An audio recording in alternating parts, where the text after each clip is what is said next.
তুমুল বৃষ্টিপাতে জলমগ্ন গোটা রাজধানী, পানিতে তলিয়ে গেছে ঢাকার একাধিক অঞ্চল। আবহাওয়া অফিস বলছে থেমে থেমে এমন বৃষ্টি চলবে সারাদিন। সক্রিয় মৌসুমী বায়ুর প্রভাবে রাজধানী ঢাকা সহ সারা দেশে মাঝারি থেকে অতি ভারী বৃষ্টিপাত হয়েছে বলে জানিয়েছে আবহাওয়া অফিস। সকাল থেকে বেলা 12টা পর্যন্ত ঢাকায় 130 মিলিমিটার বৃষ্টিপাত হয়েছে। চাঁদপুর, যশোর, গোপালগঞ্জ ও বগুড়া সহ 8টি অঞ্চলে ভারী এবং টাঙ্গাইল, সিরাজগঞ্জ, রাজশাহী, কক্সবাজার, সন্দ্বীপ, কুতুবদিয়া ও কুষ্টিয়া সহ 8টি অঞ্চলে অতি ভারী বৃষ্টিপাত হয়েছে। বৃহস্পতিবার থেকে শুক্রবার সকাল 6টা পর্যন্ত গত 24 ঘন্টায় কক্সবাজারে এ বছরের সর্বোচ্চ বৃষ্টিপাত 309 মিলিমিটার রেকর্ড করা হয়েছে। সন্দ্বীপে রেকর্ড করা হয়েছে 219 মিলিমিটার বৃষ্টিপাত।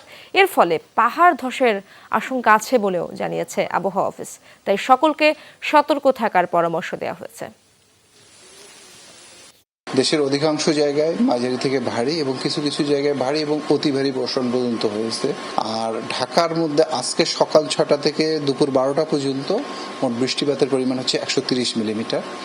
এবং বর্ষাকালে আমাদের দেশে এরকম বৃষ্টিপাত হয়েই থাকে, এটা একটা কমন ক্রাইটেরিয়া।